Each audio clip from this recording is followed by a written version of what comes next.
Good vibes are on the way. I love to feel good stories. Oh, there'll be sarcasm mixed in, but that just adds to her charm. So great. I love listening. Welcome to Erin O'Malley's Feel Good Frequency.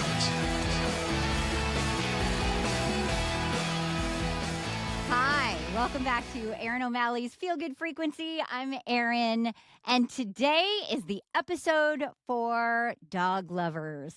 This has been a lifelong relationship I have had with the four-legged friends.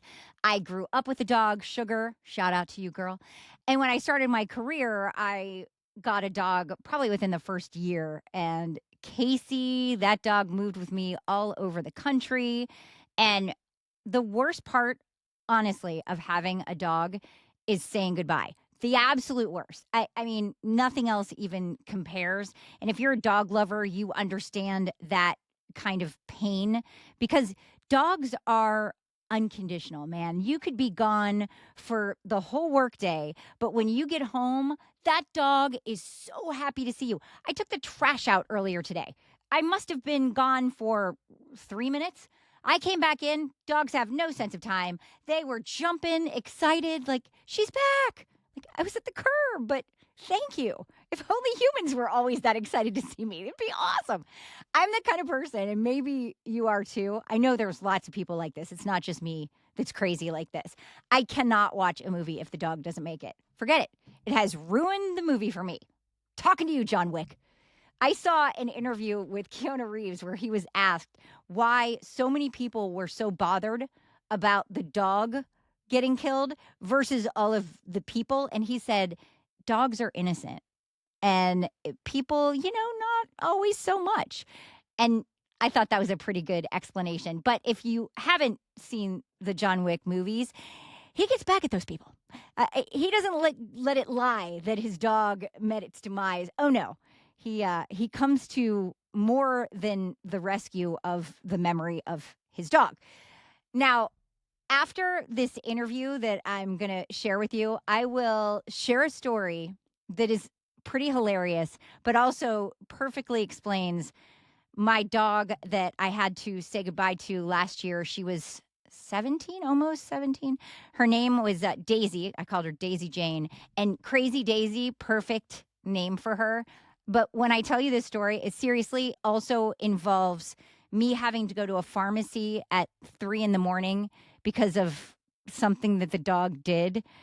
Clearly, she ended up being just fine because she was a puppy when it happened. But that's all coming up. But first, and the reason this is such an animal-related episode is because of this woman. I've seen some different interviews that she's done before and also read a couple articles. And I really wanted to talk with her myself because she started an organization and I've never really heard of anything just quite like it. And I hope that there are others like this out there. And if not, that more are created because she has mixed in not just dogs that are older that need some help, but also humans who are older and have that dog or cat as a companion, but are having a really hard time just getting around themselves or paying for things themselves, let alone getting the animal to the vet. And she came in and found a way to help with that. And she's an incredible human, making the world better. So, of course, I had to have her here. Welcome, Lisa Zimmerman. So, Lisa, are you in Ohio? Yes, Marysville. Where's that?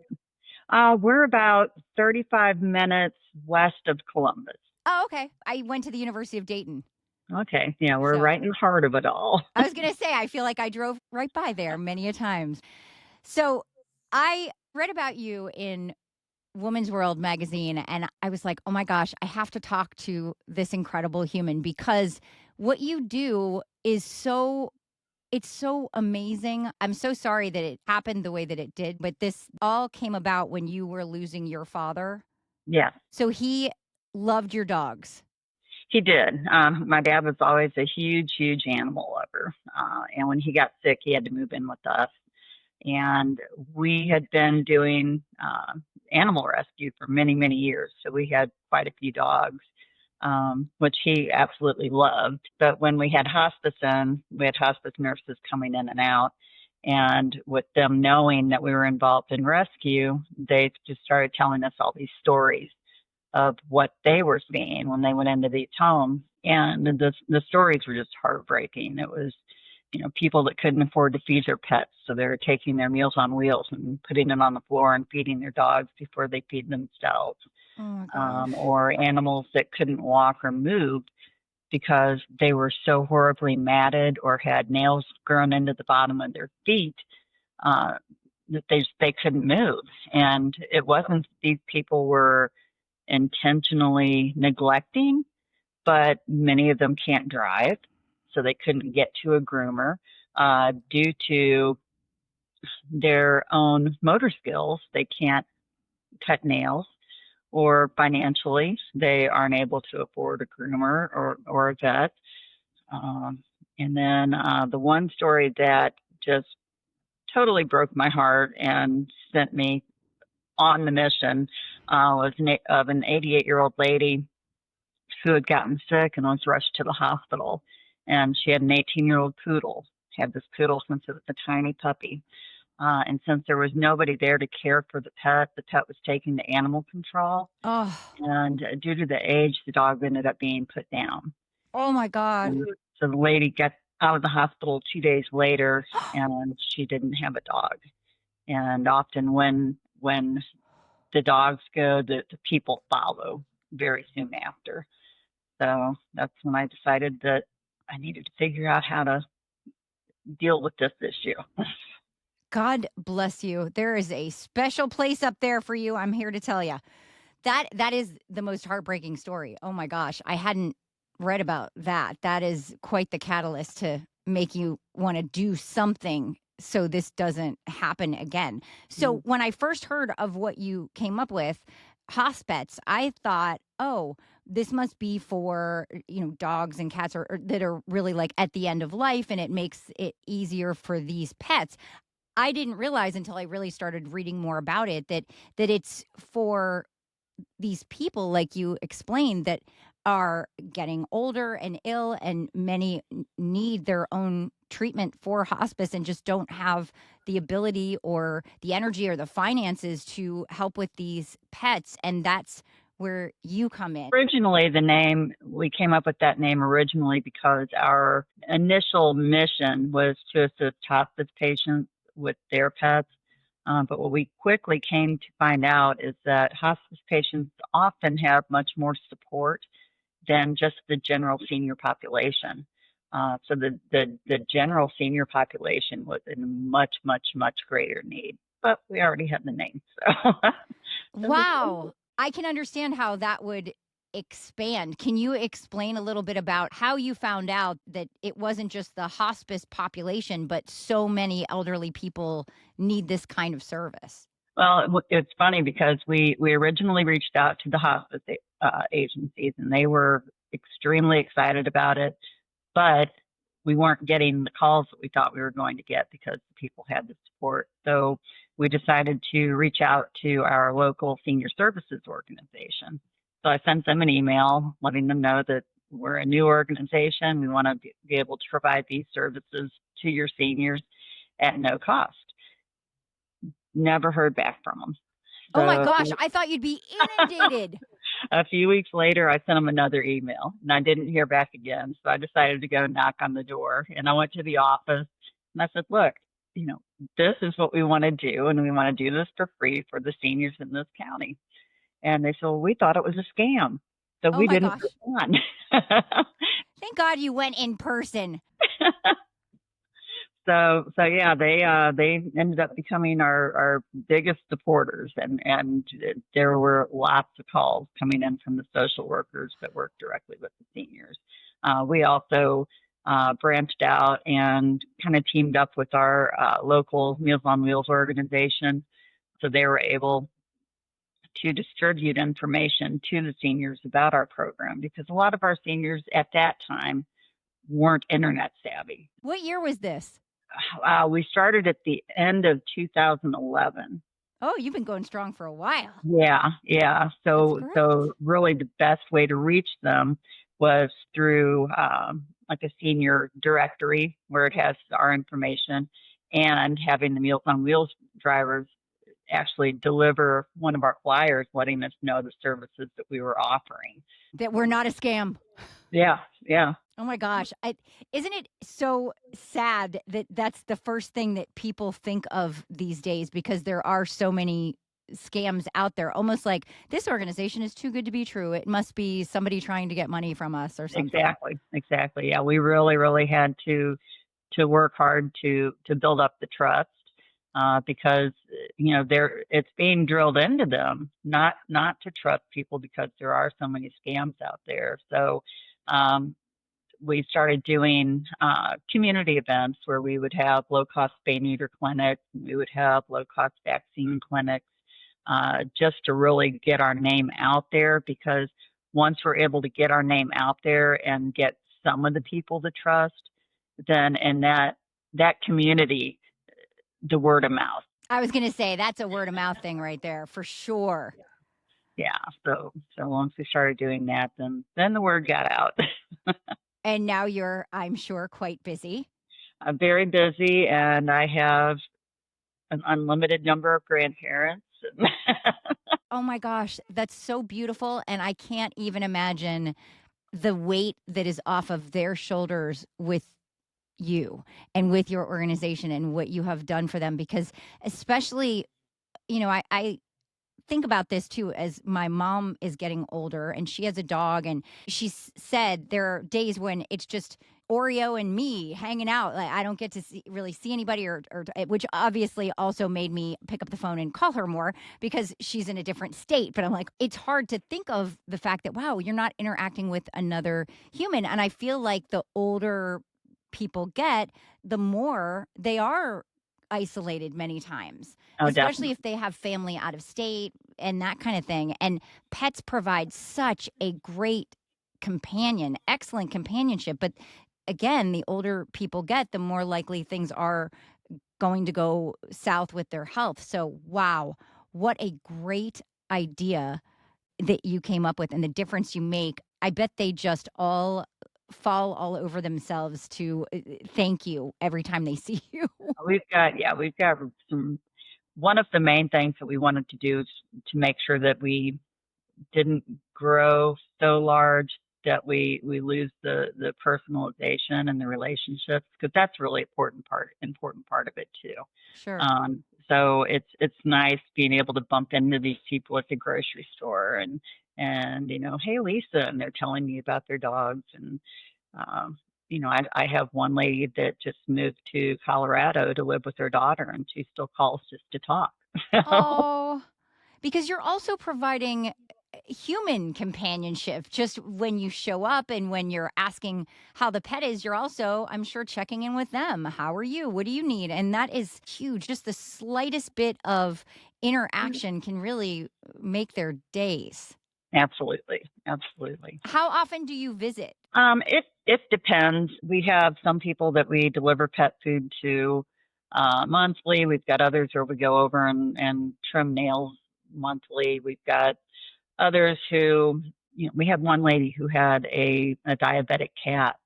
I'm sorry, a hyperthyroid cat, and it needed medicated twice a day. And she had issues with her fingers, so she couldn't medicate the cat.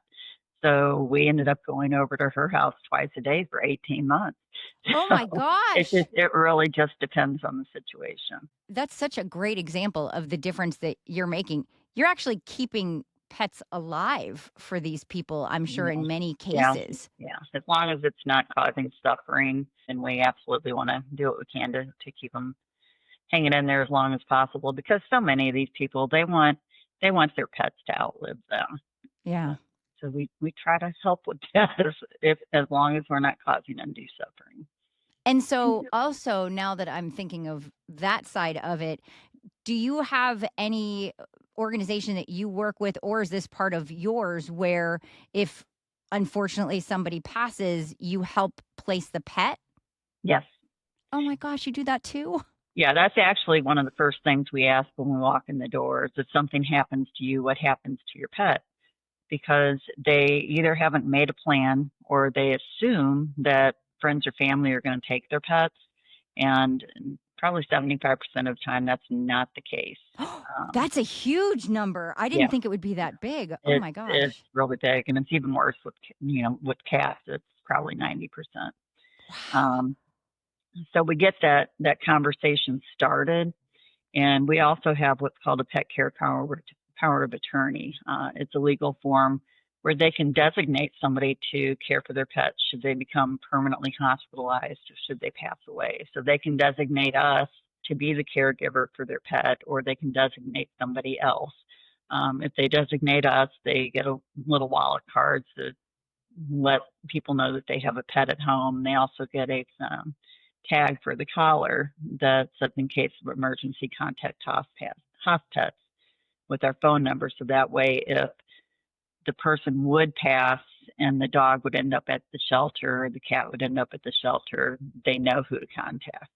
Oh my And then we gosh. also have a form that gives us the legal authority to remove the pet from the home or remove the pet from the shelter. You are doing the Lord's work, I tell you. That's so beautiful though, because the older you get, the more you are thinking about when you're not around. And that's got to take such a huge burden of stress off of their plate to know that my animal, somebody has care of this animal on their minds and they have a form saying that they're going to make sure that this dog or cat is okay when I'm not. And I just can't say enough good things about what you're doing. Big relief for even the family as well. Sure. When they're going through, funeral arrangements and everything else, if they aren't able to take the pet, so many of the shelters are overcrowded now.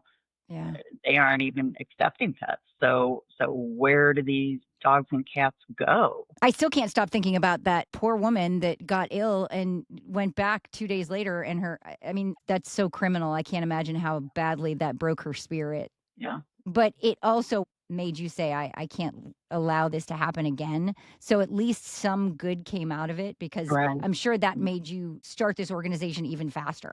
Yeah. Oh, I'm not one to feel my grief. I usually tend to channel grief into action. So my dad died on December 3rd, and we were actually official and up and running on January 11th. Wow. So You're yeah, not kidding. and when I'm on a mission, I'm on a mission. So you must have quite a bit of help. How many people work with you to help all of these pets? We've got a small core group of about 5 people, but then we have a social media following in Central Ohio that it's huge. If I post a need for help, honestly, within a half hour, somebody has stepped up. So if I've got a senior that's 45 minutes away that needs their pet picked up and driven to a vet, and all I have to do is hop online and ask for help, and somebody's there and picking them up and taking them to the vet. So the people that support us are just simply amazing. I truly believe that we have the best supporters. I'll tell you, good people are like magnets for other good. And so I credit you with all of that because if you hadn't have done this, started this, and had such a great reputation that you're upholding, you wouldn't have all of these people that are wanting to help because, like you said, word of mouth gets around and your kindness and your care, people want to step up and help with that. And I think that's so beautiful. As far as vets, I know you were saying that you'll help with rides to vets and things like that. Do you work with other maybe organizations or vets specifically that will help with costs for that kind of thing? Because I know how really expensive that gets. Yeah, we have a number of different vets that we work with, and we know where we can get the biggest bang for the buck. So we have vets that we work with for low-cost spay neuter. We have other vets that we work with for low-cost vaccines. We have other vets that we work with for emergency care. So we've got probably 5 or 6 different vets that we use in the area. The same with groomers. That was my next question was, do you work with specific groomers or do you just get people volunteering to do it because maybe they have experience or something? Sometimes we get people to volunteer, but we do have specific groomers that we usually work with. That's so awesome. How far is the reach? Because I know you said that if something's 45 minutes away, somebody's already saying, here, let me help. How far out do you go to help? At one point, we were covering 5 counties, but we've actually since COVID we've had to scale back. After COVID, the volunteer base in general and the donation base really shrunk. So, and we were getting to the point where we were losing the personalization. There was just too many people, and you couldn't have those relationships. So now we have scaled back, and we're focusing on Union County, and we cover out of county on a case by case basis. Is there another organization that's like this that you can refer people out to? Because I've honestly not heard of anything like this, and there should be so many of them. We have had other organizations from across the country contact us wanting to know how to start their own programs. And we've actually worked with a couple here in Ohio who have started similar programs. They don't cover everything, but they're doing a portion of what we do, which is huge. So the more we can get the word out there, maybe some of these larger organizations in these other counties can really take charge and start their own programs. You did mention that donations have been down since COVID. So you are an official nonprofit? Yes, we are. Do you do events to get donations or you take donations anytime? We take donations anytime. We're an all volunteer organization, so nobody gets a paycheck. I've been doing this for 12 years for free. And we're all donation driven. We do apply for grants, but we're kind of in that gray area where many of the grants are either pet focused or senior focused. And Not since both. we're helping both, Yeah. it's kind of a gray area. So it makes the grant writing a little more difficult. So if there's any grant writers out there that want to take up the cause. That is good to know. It never hurts to throw that kind of thing out because that's a lot of times how you end up getting the help. Do you have a website or is it all through social media?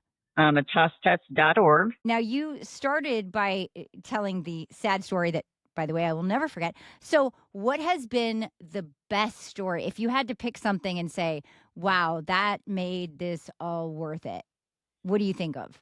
Honestly, it's probably first off the lady I told you about with the cat, where we had to go over there because we ended up really building a relationship with her. We even had a group of people come over and help. Boy, there's so many that I've just really built strong relationships with. Relationship building that is really the strongest for me. I love that you have so many, though, that it's hard to narrow down one as a favorite. That means you're doing something right. This is such a huge part of your existence.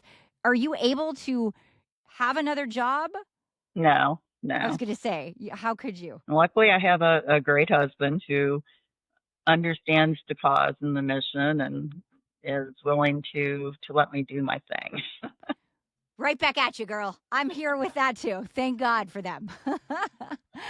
Well, I love that you are making the world a better place. I'm a huge, huge animal fan, and anyone that spends their life helping those that can't help themselves, and that includes animals and the elderly. You're making such a difference. Thank you so much for what you do. I'm so thankful that I got to spend a little bit of time with you and find out a little more about Hospets because you are a special kind of human, and I am very grateful you exist. Well, thanks so much for the opportunity to talk with you and get the word out about what we do. I really do appreciate it. Thank you again, Lisa. I love animal people.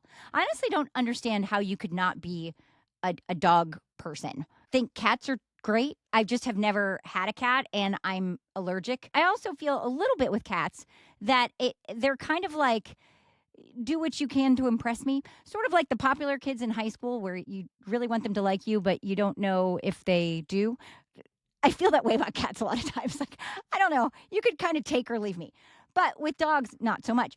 I actually dated a guy once who, I mean, I guess he liked dogs. He was fine with dogs, but he didn't understand why I wanted to save them all. And at one point he posed the weirdest question. He said, if a human and a dog were in a pond drowning, who would you save? And I said, well, I was a lifeguard for years, so I'd get them both.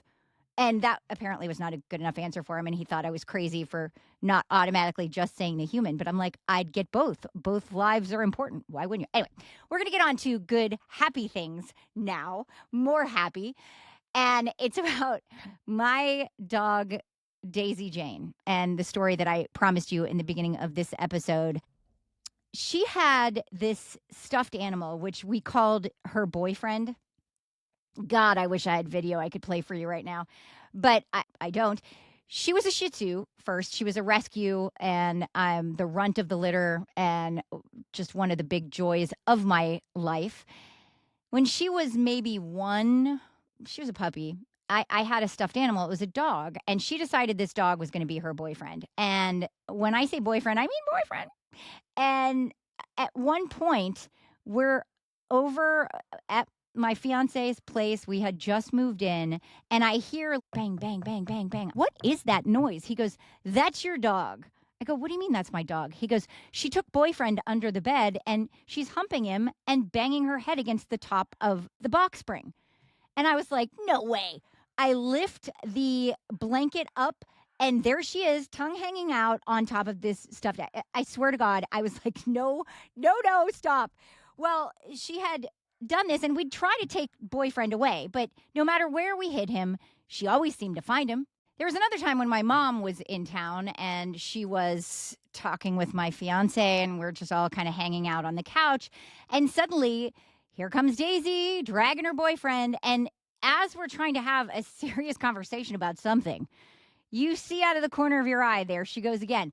And I start laughing, and we're like, no, Daisy. She jumps off of said boyfriend, looks over and sees this alpaca rug that my husband was in the military for 26 years. And I think when he was in Afghanistan, maybe he ended up getting that, or somewhere overseas, somebody gifted this alpaca rug to him.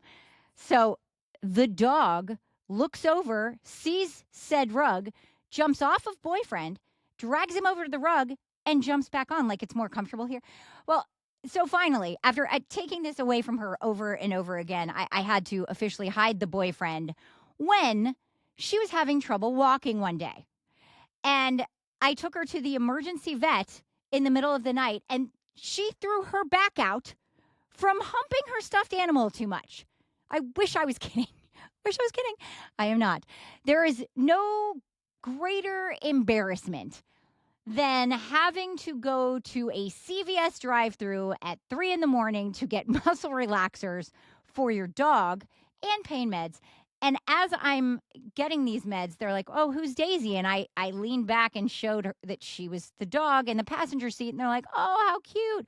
Wow, what did she do? You know, they're being all chatty. It's 3 a.m, probably keeping them awake, which is a good thing since they're working. And I said, oh, she threw her back out from humping her stuffed animal.